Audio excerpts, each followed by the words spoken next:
DocTalk is brought to you by MERCK Animal Health, the science of healthier animals. Hey folks, Dr. Dan from DocTalk here. Thanks for joining us today. We're going to have a show with Dr. Harold Newcomb and Dr. Grant Crawford. Both of them are technical services veterinarian and nutritionist for MERCK Animal Health, but they've been out in the field prior to their life at MERCK, being a veterinarian, being a nutritionist, and we're going to talk about how to control parasites in the life cycle of the bovine. We're going to talk about calves, and we're going to talk about feedlots. It's going to be a good show, so stay tuned.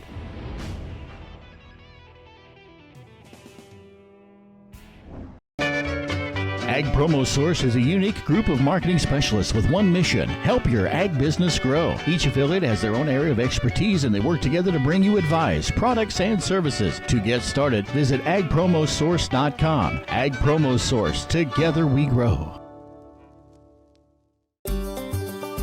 Welcome to the Western Kansas Wildlife Travel Center, right here in my hometown of Oakley, Kansas.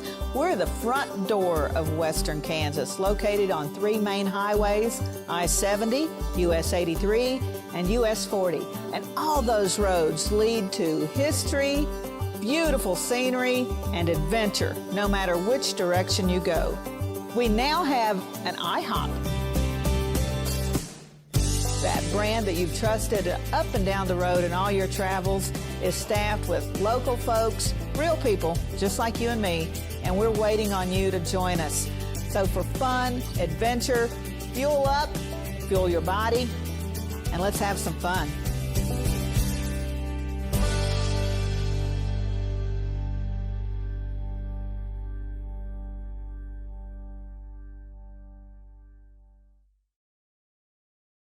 At Farm Credit, we partner with America's farmers who work hard each and every day to grow the food that we all enjoy. It's not an easy task, but it's an important one. Farm Credit is proud to work with farmers and ranchers, lending support in rural America.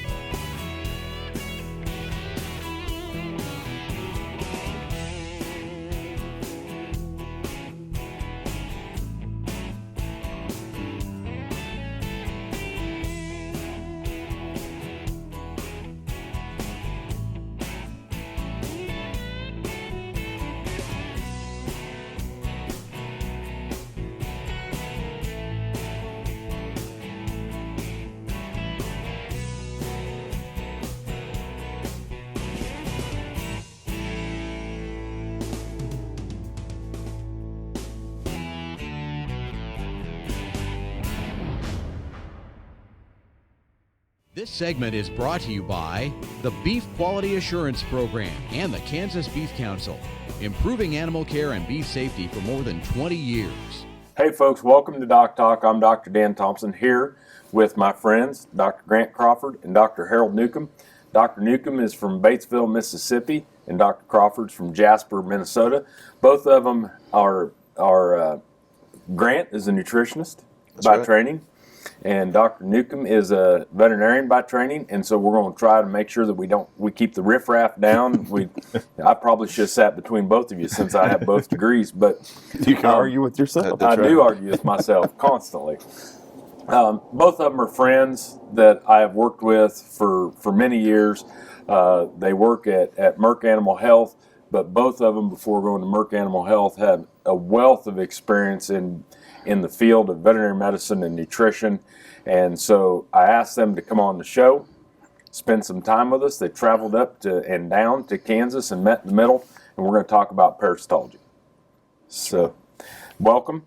And so why don't we just kind of kick off with some general parasitology? What exactly, when we're going to talk about worms in cows, what do we start to worry about? Well, I think personally we need to figure out what the worms are doing, okay? Why are they so important? And basically the worms do three things, right? I mean, the biggest thing that they do is reduce feed intake.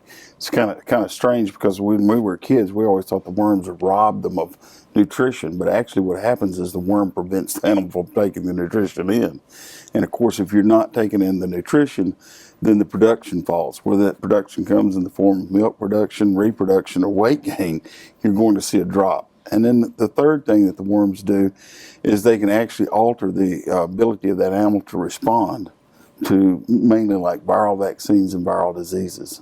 Gotcha. So it kind of goes back to that old thing. There's two reasons why cows get sick: overwhelming dose of a pathogen or a suppressed immune system, and the worms can actually suppress that immune system, which don't let vaccines work and don't let growth occur.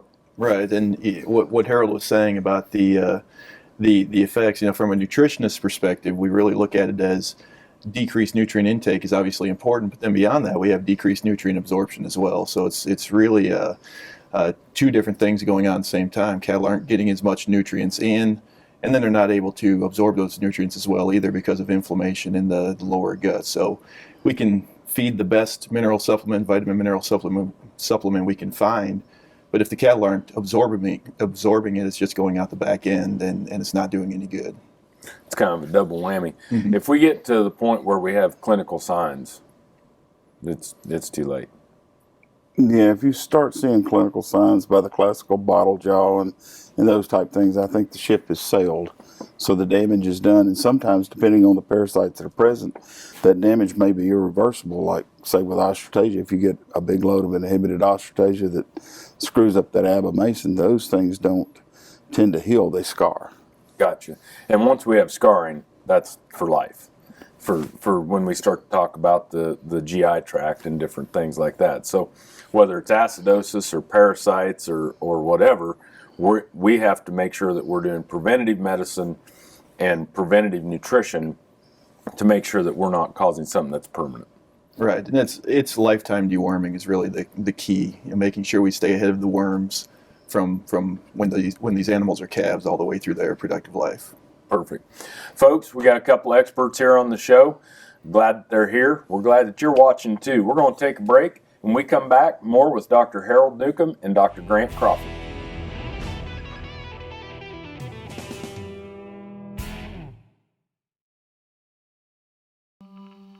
What if U.S. soybean meal were more than a commodity? If seed companies and the soybean checkoff built a better variety? That future is here. The time is now.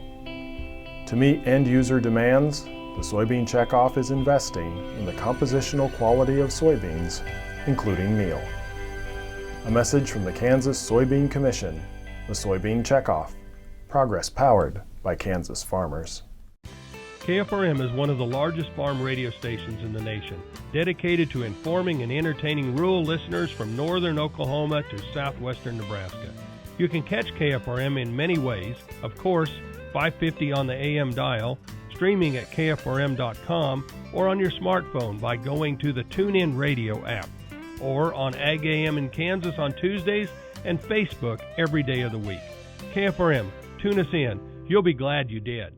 Kansans have a new choice for Medicare supplement insurance plans. With Medicare supplement insurance plans from Kansas Farm Bureau, you have access to 4 levels of coverage, affordable rates, and service from an organization that's served Kansans for more than 100 years. For more information on Kansas Farm Bureau Medicare supplement plans, including rates and to apply, visit kfbhealthplans.com.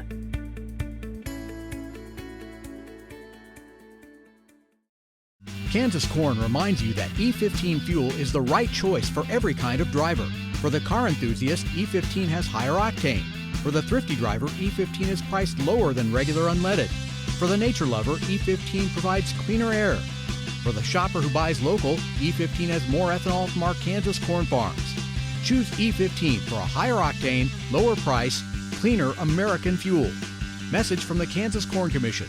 Learn more at kscorn.com.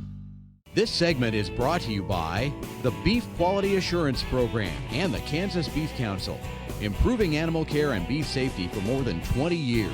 Hey folks, welcome back to DocTalk. Dr. Dan Thompson here with Dr. Harold Newcomb and Dr. Grant Crawford.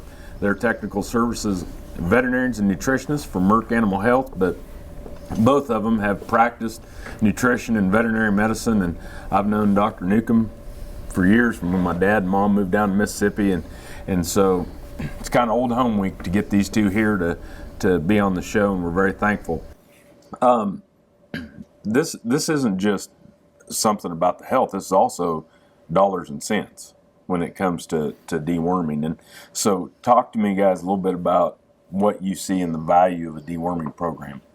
There's a study done back probably 15 years ago or so at Iowa State where the researchers looked at all the animal health technologies available for cow-calf, stocker, and feedlot segments and then put a dollar amount on what they're worth in each segment. And the one that came through as being far and away the most important thing you could do was deworming.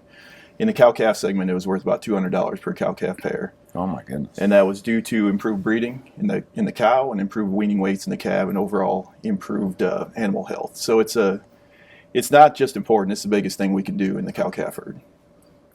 Yeah. Harold? Well, just like Grant said, I mean, the deworming, as far as the economics of it, I don't think you can afford not to. Okay, you need to do a few diagnostics to make sure and see what parasites are in there, but just the value of it. I mean, there's been several studies that looked at strategic deworming where you're trying to lower that parasite burden on the pasture, and you can see benefits to conception rates anywhere from 10 to 15, 20%. My goodness. That's pretty huge economically. Yeah, and you know, we think about the decrease in performance and things of that thing, but it comes back to, if we're going to own those animals, we've got to take care of them. And this is something simple.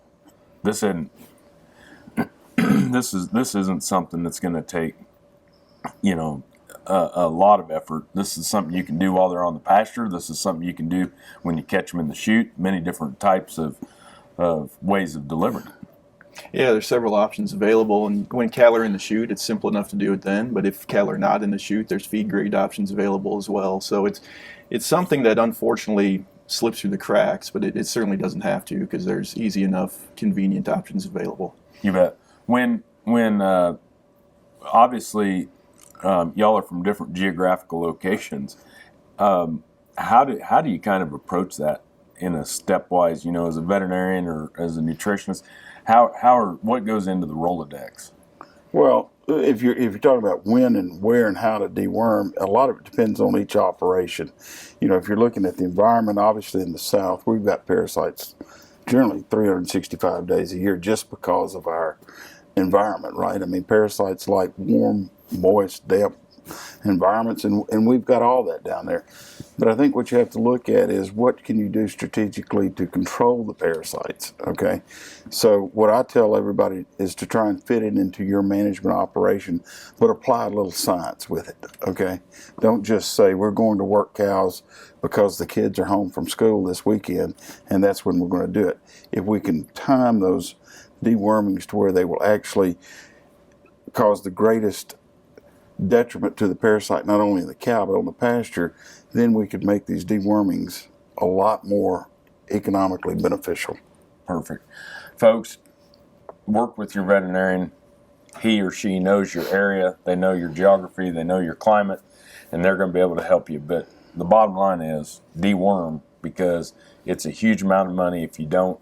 We're going to come back, we're going to talk a little bit about resistance with deworming and some of the topics in that with Dr. Harold Newcomb and Dr. Grant Crawford. We'll be back right after these messages.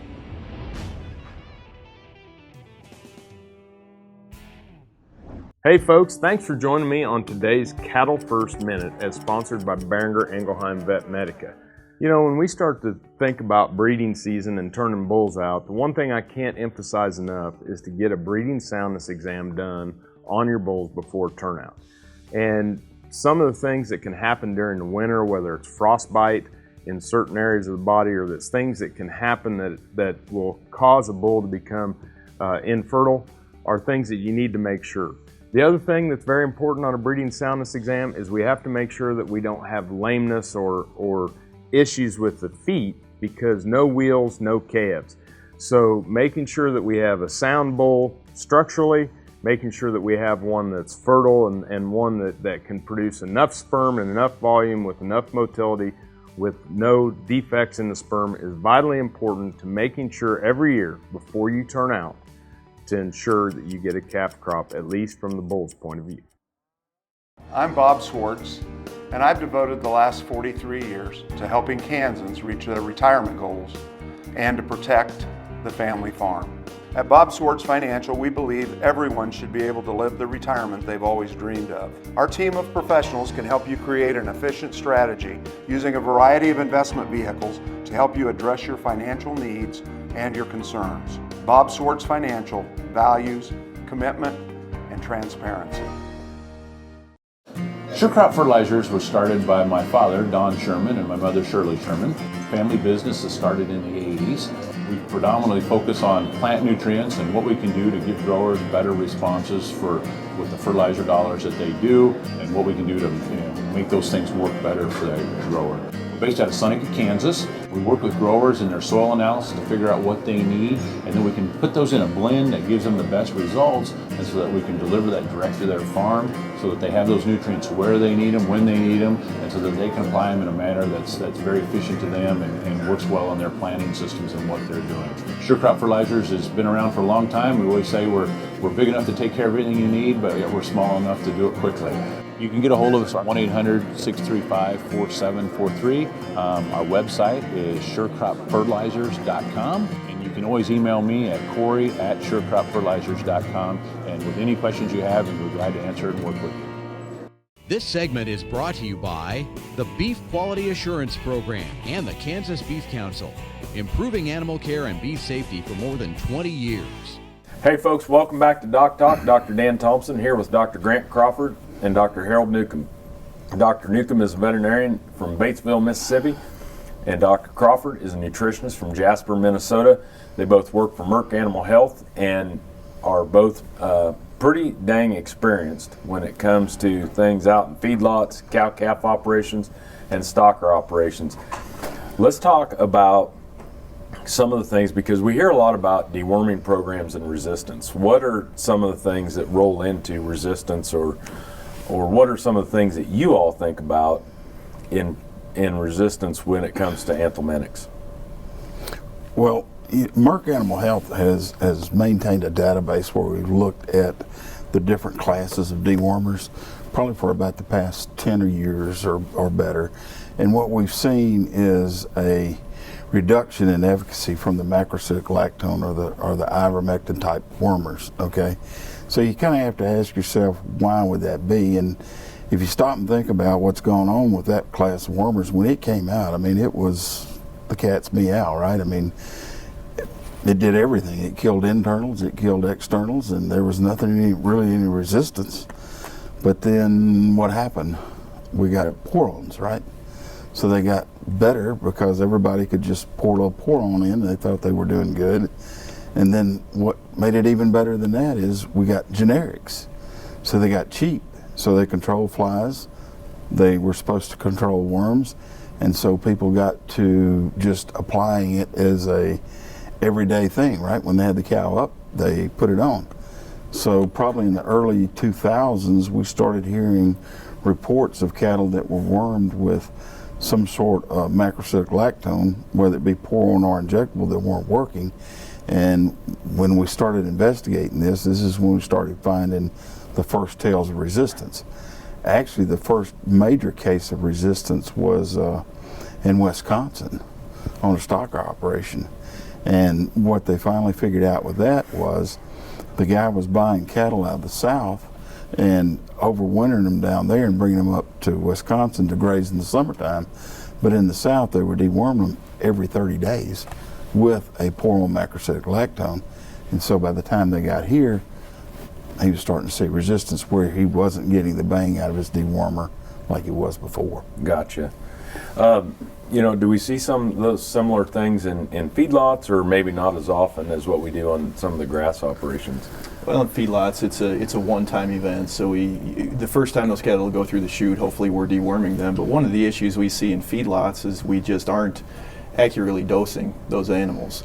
It seems like we're always underestimating weight when we're dosing something and overestimating weight when we're selling something. So we want to conserve a few dollars when we're dosing based on weight. And unfortunately, if we're dosing for the average weight of the animal, we're missing half those animals. Yep. So we may not get a complete kill of internal parasites in those animals, and that also contributes to some of the resistance that we found. I think those are two of the most important take-homes that you can take when it comes to resistance. Is one, switching products up and watching that we're not doing it over and over and over and just using them every day, the same product, creating resistance. And the other one is making sure we get the right dose. So using multiple products, using the right dose, two great ways to combat resistance of insecticides with your cow herd. We're going to take a break. When we come back, we're going to talk about some of the timings and how you can make sure your insecticides are working. I'm here with Harold Newcomb and with Grant Crawford. We'll be back right after these messages.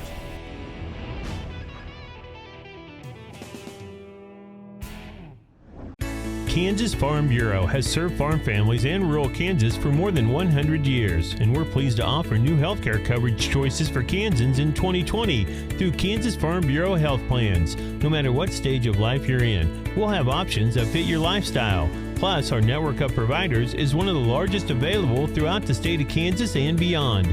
For more information, including the different plans available, or to get a quote, visit kfbhealthplans.com.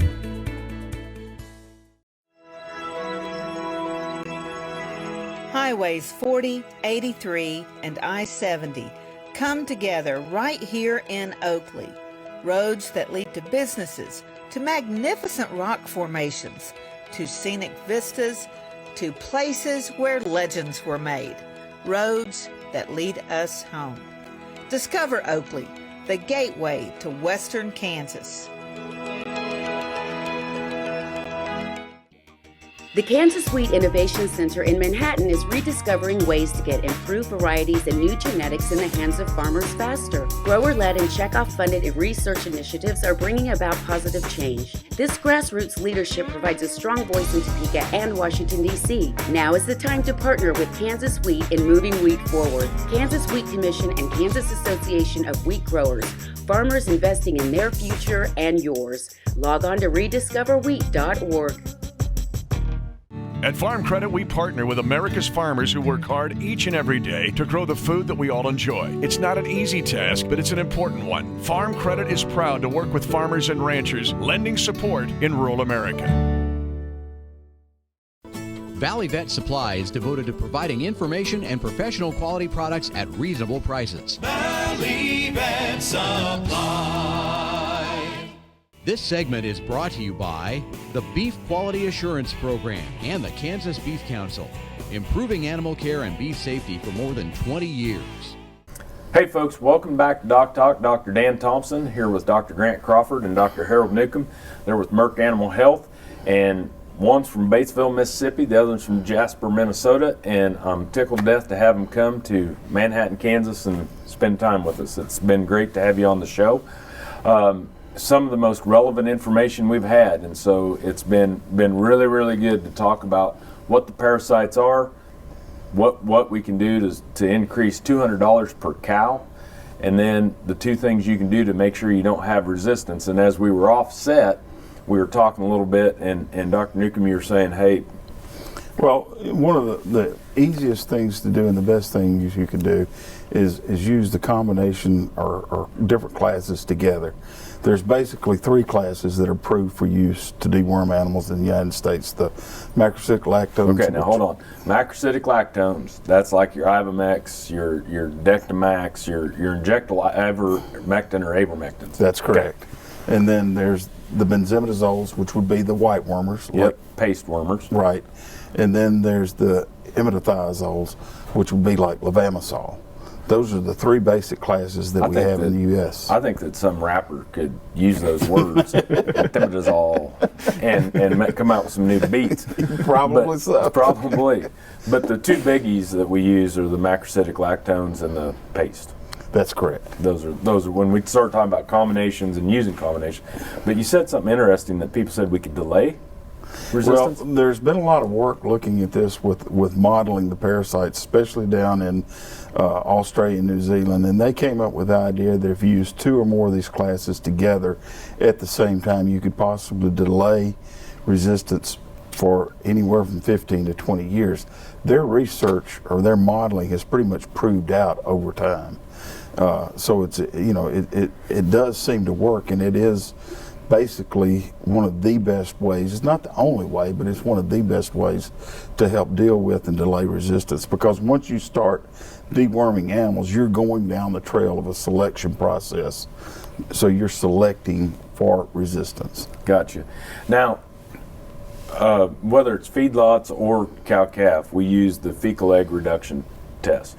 I know that y'all have done a lot of that, and MERCK keeps a database on fecal egg reduction as well. How can people do that and work with their veterinarian? It's a pretty simple process. What we suggest is that producers take 20 samples from whatever pen or pasture that they want to sample, and do that before those cattle are treated for worms. So whether it's a drench dewormer, a pour-on, or injectable, take those 20 initial samples, deworm the cattle, and then come back 14 days later and take 20 samples again. And those samples are just random samples from the pen floor or the pasture floor. They don't have to be from specific animals. And that gives us a measure of how well those dewormers are working, and then you can determine if you need to change up your dewormer program. So within 14 days, we should have a significant reduction of the eggs that are going to be in those. You need to see a 90% reduction in that egg count from pre to post, okay? That's pretty simple. So work with your veterinarian, and they can send the samples to in and do a fecal egg reduction count. Yeah, several veterinarians will do them in-house, and if not, there's several laboratories that will do those as well. Perfect. But the number 20 is significant, because it takes 20 to overcome that day-to-day variation in egg shedding. So 20 animals will actually give you a statistical look at the level of parasitism that's in that group of animals. 17 is actually the magic number, but nobody will take 17. I can't remember 17. 20 is easier. Yeah. Well, guys, this has been a great show. Great information. Thank you for what you do for our veterinarians. Thanks for what you do for the producers out there. I know you're all on the road. You're tirelessly working on this subject, and to be here was very special for me, so thank you. All right, thank you. Thank you for watching DocTalk. Remember, always work with your local veterinarian. If you want to know more about what we do here, you can find us on the web at www.doctalktv.com. I'm Dr. Dan Thompson with Dr. Harold Newcomb and Dr. Grant Crawford. You've been watching DocTalk, and we'll see you down the road.